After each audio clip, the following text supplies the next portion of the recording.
Yeah, good guy. All right, so today we are visiting with our respected and beloved brother, yours, Yeah, I was calling though.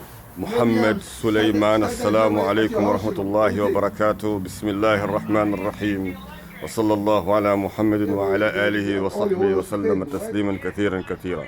So we have Oh, Mr. Abdul Karim, the renowned son of Imam Sheikh Rahimahullah Ismail Abdul Karim. He is here, he is doing his job. We find him doing a professional job here in New Jersey.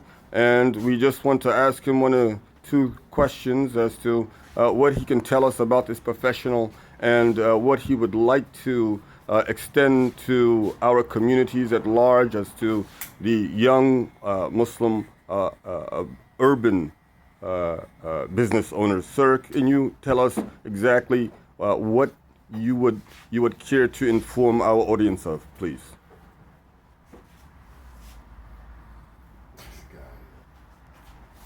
as far as what?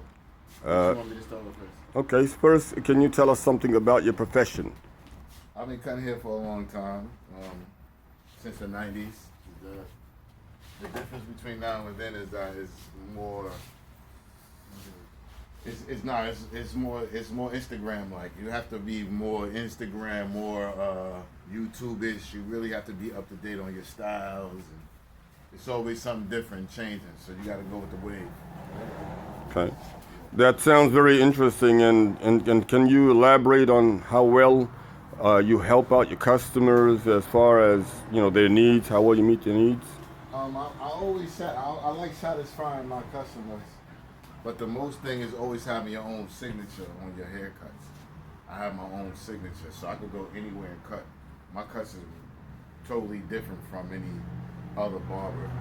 You know what I'm saying? Absolutely, absolutely. That's very interesting. And sir, you just had a haircut. Care to comment? I love it. Great. I love it. Okay, okay. And are you a regular customer? I don't have time. I work all the time, but I know he's a good cutter. He is a good cutter. That's why I like Okay, okay. And as far as your rate of satisfaction on a scale from 1 to 10, what would you rate him as being? 50. Okay, well, you heard from the customer himself. Another question, and this may sound very, very intriguing, but do you feel a sense of, you know, a love and connection when you come Yes. and get, yes, okay, yes, all yes, right, yes. all right. He found me, man. He found me. Good, good, good, good, good. He found me. And do you look forward to, of course, you know, better times with the family and, you know, business at law? You dropping some why- dough there. That's why I'm here. Thanksgiving is coming. Trying to be clean, represent the family, Uh-huh. get a nice haircut, you know. Great. Nowhere else to come than right here. Excellent, excellent. And on your scale from 1 to 10, as far as how well you support black-owned or urban-owned businesses, Muslim, and what is your comment on that? I mean, is that something you support a lot about, or you're Yes. big on? Good. I believe in supporting my own. Yes, You know what I mean? absolutely. We don't support our own. Who gonna support us? Exactly, We exactly, don't support our own. exactly. That's what we love to hear. That's exactly what we love to hear. And Mr. Abdul Karim, I hate to call you Mr. Abdul Karim, but honestly, this young man and I have gone all the way back to 1995 when yours truly first arrived in Richmond, Virginia. This was the exact young man who we actually shared a bunk with. And absolutely, we are extremely, extremely thrilled to have come here and to have interviewed with him and have witnessed what it is that he has done. We're extremely proud of him. And of course, you know, we have to all go all the way back to the times of 1995. He did come from where we know as Southside. Is that correct? In Richmond, Virginia? Yeah, Richmond, Virginia. Great, great. Respect, brother. All right, thank you, sir. Thank you. And We ain't go back to the Morocco days, but it's okay. okay. So there were some Morocco days. You did spend time in Morocco. How long were you in Morocco for? 3 years. 3 years. Excellent. Inclusive. Excellent, excellent. And what type of, you know, practical activities would you say you most benefited from your time in Morocco? The culture is different. The culture's different. The way people live is different. Okay. The things that we care about over there, they care 2 cents about.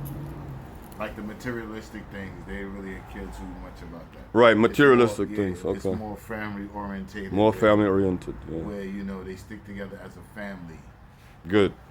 and they really that's most important to them than materialistic things, money. Just stuff that'll destroy the family. They stay away from it. So the best thing to do, me personally, I learned a lot being over there. And as I got older, now that I'm older now, I'm starting to see a lot of it now. It took a lot of time to see it, but you gotta have sabr, patience, and you start seeing a lot of stuff. Right. What is the address at your barbershop? This is 755 Lyons Avenue. 75. We are in Irvington, New Jersey. In the middle. We're in the heart right now. We call this the lane. This is the lane right here. Okay. Everything you gotta, when you get on the highway, when you want to go south or when you want to go north, the highway is right there. We call this the lane. Okay. I want to ask you one more question if I can, and take as much time as you need. Well, actually, it's a double question. The first question is, on behalf of Abu Sheikh Ismail, rahimahullah, the first question is, what can you tell us that you have taken the best from him?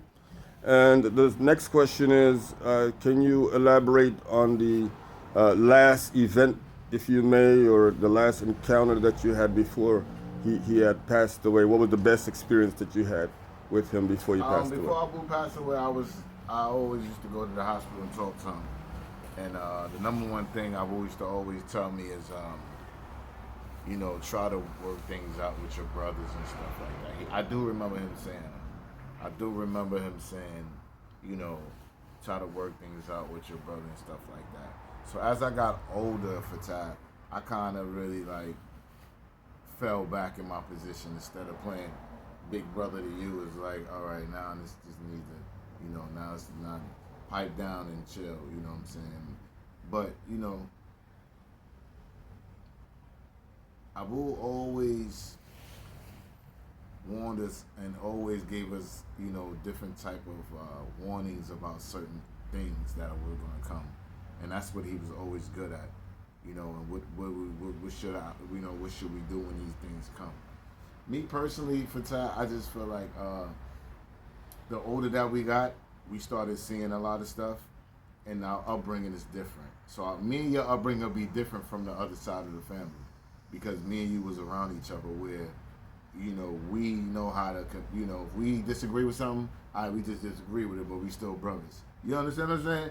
That side is, we have a disagreement, we ain't talking. There's just, it's a difference. You know what I'm saying? So, I don't know. I just think that to know me is to love me. People say a lot of stuff, but I just believe people talk and just be around me to see how we do, see how I move, and that's it. You know what I'm saying? Another thing my father was good at doing. My father was good at giving dawah in the hood. He was the first person I seen in Brooklyn, New York, had a basketball team in the hood and gave dawah, a lot of dawah. Everywhere he went, he gave a lot of dawah. And that's what I do. That's how I move around here. I give dawah the way I move, the people I talk to, you know what I'm saying? Alhamdulillah, a lot of my friends then took the shahada, and alhamdulillah. So that's what's more important than anything. And I keep telling brothers that all the time. How many brothers you in the streets, you get money, but how many of your friends took they shahada and say, La ilaha Muhammadur Rasulullah? It's not a lot of them can say that, Fatah. You know what I'm saying? And that's what I'm good at doing. And that's what I learned from my father. So I do have a lot of traits of my father. That one I'm definitely good at doing. And I was the only child that really was around Abu during this whole process. Whether he was in Brooklyn, I was with him. Whether he was in Virginia, wherever he was at, I was there. So it is what it is, It's sad that his own kids couldn't really have a relationship the way me and you did, Fatah, with him. Because we was real close to him. And as his days are going out, we seen a lot of stuff. So, whatever don't kill you make you stronger. That's how I feel. A lot of this shit has made me stronger. I never gave up. I'm always willing, to fight, to go the extra step, you know what I'm saying?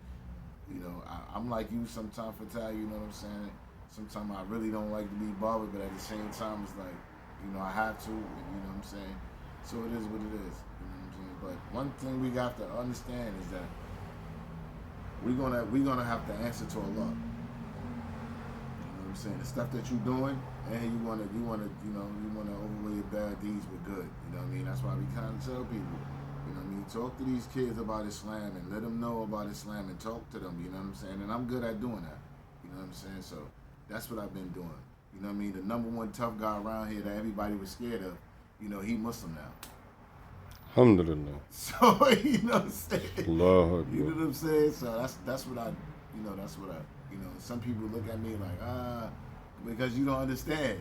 You don't know the ayat. You know what I'm saying? We all know the ayat. You know what I mean? So you got to learn that ayat, and that's what's more important. You know what I'm saying? So I don't really get upset when people say or talk about me and say whatever. They say whatever they want. One more question. Our beloved brother, younger brother of yours, Isa rahimahullah, you were 2 years older than he was, correct? Yes. Okay. Yeah, actually. He's 79, I'm 78. What is it that you have been wanting for the majority of people to understand about him that you feel has been missed? What I feel has been missing with Isa is that a lot of people didn't have patience with Isa. They didn't really understand Isa.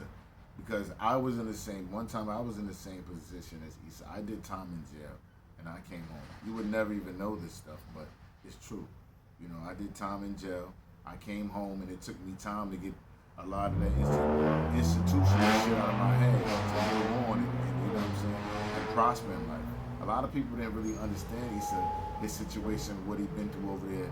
And I used to tell you, to have patience with him because you gotta have patience with him. He's gonna come around.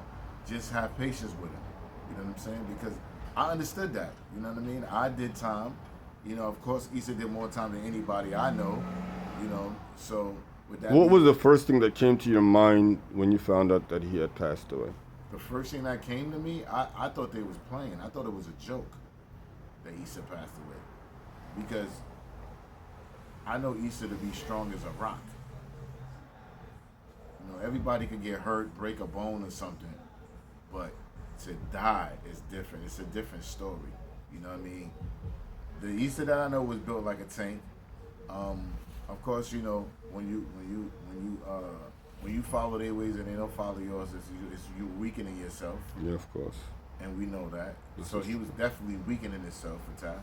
And I always just wanted to have, I just always wanted to have patience with him because I knew he was going to come around. He was going to really mature and he was going to really see what he really was good at doing. You just have to have time with him because he was in a kid's mind. So when you found out that he had passed away, you really thought it was a joke, and then you... I didn't know what to believe, to be honest with you, but I didn't believe that he was gone. And so I seen it on the news, and then I knew it was true. So... Well, at that sad note, we thank you very much for allowing us to come out and have this interview with you. Yours truly, Muhammad Abdul Fattah, and his brother Suleiman Abdul Karim, out here in Jersey, over and signing out for the attache.